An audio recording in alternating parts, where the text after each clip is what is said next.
bergabung di channel saya. Dan buat kalian yang baru bergabung, jangan lupa untuk selalu di subscribe, diklik tanda lonceng, di like, di komentari, serta diberi masukan saya untuk memprediksi siapa ke depannya. Hari ini saya akan membahas tentang berita yang sedang viral, yaitu Putri Delina. Dimana Putri Delina ini menurut pengakuannya dia banyak mendapat DM, tentunya DM yang memojokkan dikarenakan ada hubungannya dengan permasalahannya dengan Natali, kaburnya Natali dari rumah Sule. Banyak yang menghubung-hubungkan dengan statusnya Putri Delina. Kemudian mulailah Putri Delina ini menghadapi banyak hujatan dikarenakan hal tersebut. Sebenarnya kita nggak boleh seperti itu, karena kita nggak tahu apa yang terjadi sebenarnya dalam keluarga mereka.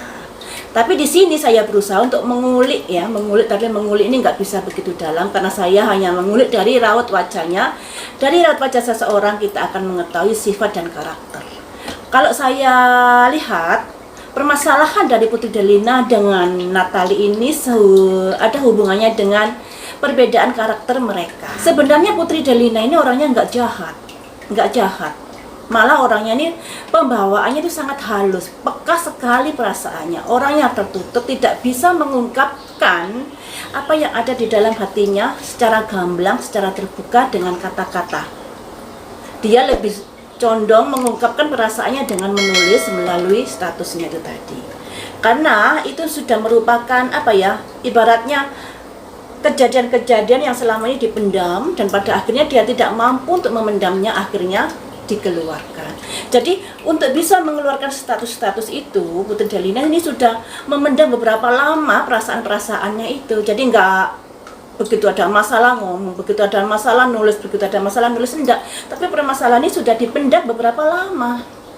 Ketika dia tidak kuat, akhirnya dia cuatkan perasaannya melalui tulisan itu tadi. Sule ini sudah mengerti kalau sifatnya anaknya seperti ini, makanya dia komen di percakapannya Putri Delina untuk mengadem-ademkan anaknya agar tidak terlalu sedih dalam permasalahan yang dihadapi. Dimana kan Putri Delina ini kangen sama ibunya, seperti itu kan ya.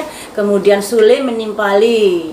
Itu saya rasa hal yang wajar ya, karena yang namanya seorang ayah mengetahui kondisi anaknya seperti ini, pastilah akan berusaha untuk mendinginkan perasaan anaknya biar tidak terlalu galau. Kemudian kalau Natali ini orangnya sangat terbuka, open. Dengan keterbukaannya itu dia mungkin bisa mudah untuk menerima masukan-masukan, untuk bisa menerima pencerahan-pencerahan, makanya dia bisa mendapatkan pencerahan dari Kang Sule dan kemudian menjadi mu'alaf. Itu karena keterbukaan pikirannya. Akan tetapi keterbukaan pikirannya ini juga diikuti dengan mudahnya dia berbicara. Kalau berbicara itu ceplos-ceplos tanpa dipikir dulu. Asal nyeplos kadang-kadang, dan itu mungkin ada suatu momen yang membuat Putri Delina tersinggung. Nah, apalagi Natali ini orangnya nggak sabaran, kalau ada sesuatu yang kurang cek dia sudah nggak begitu betah untuk melihatnya. Bisa jadi dia nyeplos omongan. Nah, inilah saya rasa permasalahan ini hanya kurang saling pengertian saja dalam keluarga tersebut, sehingga terjadi permasalahan seperti ini. Sebenarnya masalah sepele, bisa dibenahi, bisa saling memaafkan. Karena Natali dengan Putri Delina ini memang beda karakternya kurang bisa nemu. Jadinya ya begitu, satunya tertutup, satunya perasa, satunya kalau ngomong ceplos-ceplos. Jadinya ada kurang klik di antara mereka. Saya rasa ini sebenarnya masalah sepele. Tapi masalah sepele ini karena sudah ditongkrongi pihak luar, pihak Oma dengan pihak omnya Natali, membuat masalah ini bergulir menjadi bola liar. Tentunya hal ini juga akan menyakitkan anak-anak Sule, keluarga Sule. Yang namanya pernikahan, apalagi pernikahan seseorang yang sudah mempunyai anak seperti Sule ini, pastilah akan ada rembukan, akan ada rundingan bagaimana ke depannya rumah tangga ayahnya dengan Natalie ini. Pasti sudah dirundingkan dengan anak-anaknya. Jadi Sule nggak bisa mengambil keputusan sendiri nantinya, dikarenakan Sule ini sudah punya anak. Ya. Jadi apa yang terjadi saat ini memang seperti bola liar. Namun harapan saya, kita doakan saja semoga keduanya pihak bisa saling menurunkan egonya, bisa saling pengertian, bisa saling berbenah diri, karena yang namanya orang itu tidak ada yang sempurna. Selalu ada kelebihannya, juga ada kekurangannya. Dengan menyadari hal ini, semoga kedua belah pihak bisa rukun kembali, bisa tentrem kembali.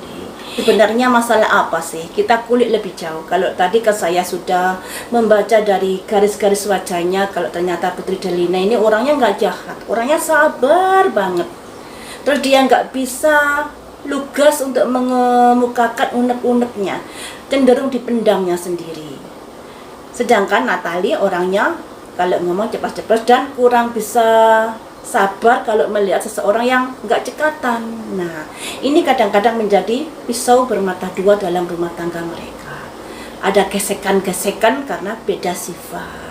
Kemudian akan saya prediksi melalui kartu tarot, ada permasalahan apa sih yang mendasari dari Putri Delina dengan Natalie ini. Saya rasa bukan karena masalah curhatan DM-nya Putri Delina dengan Kang Sule, tapi jauh-jauh hari pasti sudah ada permasalahan di antara mereka berdua. Itu hanya sebagai pemicu saja. Tapi sudah ada akar-akar dari permasalahan mereka berdua dalam kesehari-harian. Ini saya lihat permasalahan apa sebenarnya yang terjadi. Ya. Kita bongkar di sini ya. Semoga dengan tayangan ini bisa dilihat oleh Putri Delina dan Natalie, karena sesungguhnya perbedaan karakter mereka lah yang mungkin menjadi dasar dari permasalahan ya. Yang satunya tertutup, begitu peka, halus perasaannya. Yang satunya kalau ngomong ceplos-ceplos. Ini banyak kita buka ya. Ini dari kartunya Putri Delina dulu saya buka. Apa yang membuat dia merasa kurang enakan dengan Natalie? Satu, kecewa. Ada simbol ratu bawa tongkat. Kartu yang nomor 2 ini. Kenapa ya ini ya? Ini ada raja dengan cangkir, yang artinya seseorang raja dengan pedang tegas melangkah, keputusan yang begitu menyakitkan. Kartu yang nomor ini energi yang luar biasa atau otoriter ya. Kartu yang nomor 5 ini kesuburan. Jadi di sini bisa saya lihat kekecewaan yang dialami Putri Delina ini. Sini ada simbol ini, kekuatan. Nah, tadi sudah saya bilang kalau Natalie ini orangnya ceplas-ceplos dan gak sabaran ya. Mungkin karena itu yang pada akhirnya Putri Delina merasa kok semuanya diatur, seakan-akan Natalie ini sudah berkuasa di dalam rumah tangga keluarganya, yang dilambangkan otoriter ini.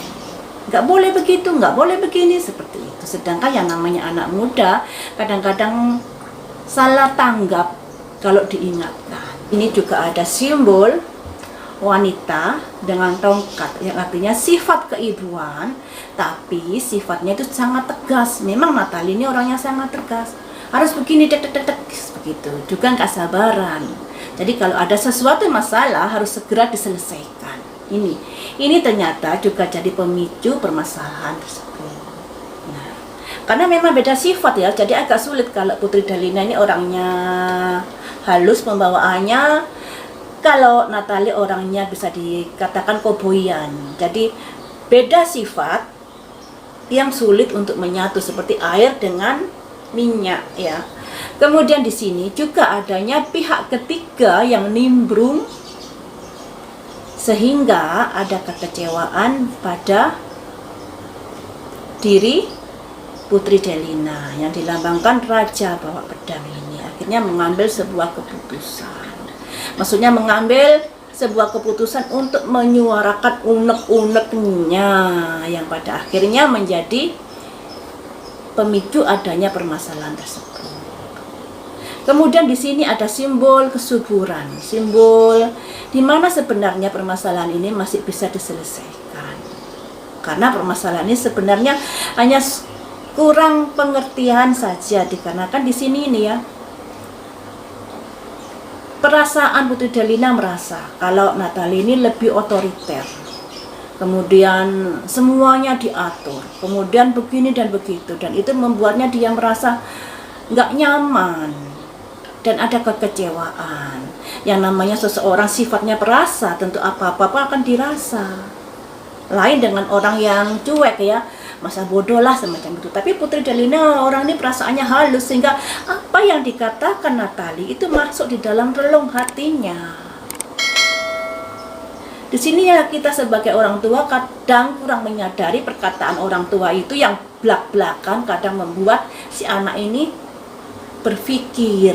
Padahal perkataan itu sesungguhnya mungkin asal ngomong, tidak berpikir nanti atau tidak punya tujuan yang negatif, tapi si anak ini berpikir yang lain. Disinilah permasalahannya, antara minyak dan air itu memang susah untuk bertemu karena beda karakter.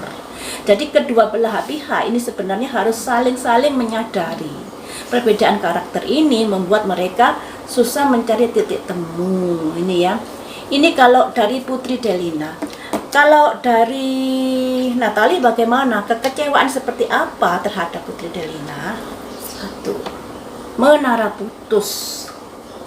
Akhirnya pergi dari rumah. Simbolnya ini. 2. Akhirnya di sini ada pihak ketiga yang nimbrung dalam permasalahan tersebut. Kemudian Natalie merasa ditusuk dari belakang, merasa nggak dihargai. Kemudian juga ada kekhawatiran dari masa lalu atau kejadian-kejadian masa lalu yang masuk kembali di dalam permasalahan ini. Kejadian tentang almarhum Lina tentunya ini ya, yang ikut jadi kendala dalam perkara ini. Kemudian di sini ada simbol wanita menyirami, membuat hubungan dalam rumah tangga menjadi lamban. Jadi kekecewaan Natalie itu memang ada hubungannya dengan masa lalu ini, masa lalu yang bangkit kembali, yang menjadi kendala, dan dia merasa kehadirannya nggak dihargai dikarenakan ini ada simbol laki-laki ditusuk dari belakang. Jadi memang Natalie ini merasa nggak dihargai kehadirannya, ya, merasa nggak dihargai. Kemudian juga di sini ada pihak ketiga. Jadi di sini Natalie juga kecewa adanya pihak ketiga. Pihak ketiga itu tentunya almarhum Lina yang di sini, dimana Natalie ini berharap disayangi oleh anak-anak Sule, diterima kehadirannya dengan baik karena dia juga total mengasihi dan menyerahkan kehidupannya sepenuhnya pada Sule. Jadi harapannya kehadirannya ini harus dimengerti, harus dihargai, harus diterima dengan total pula oleh anak-anaknya.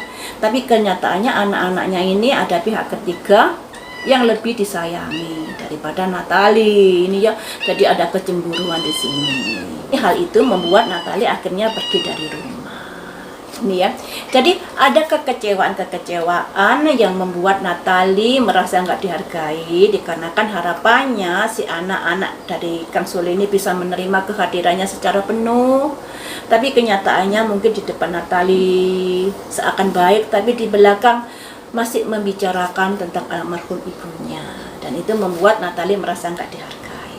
Simple masalahnya sebenarnya ya, sepele masalahnya. Yang satunya merasa ibunda Natalie ini menjadi penguasa, menjadi otoriter. Yang kedua, untuk Natalie merasa dirinya nggak dihargai oleh Putri Delina.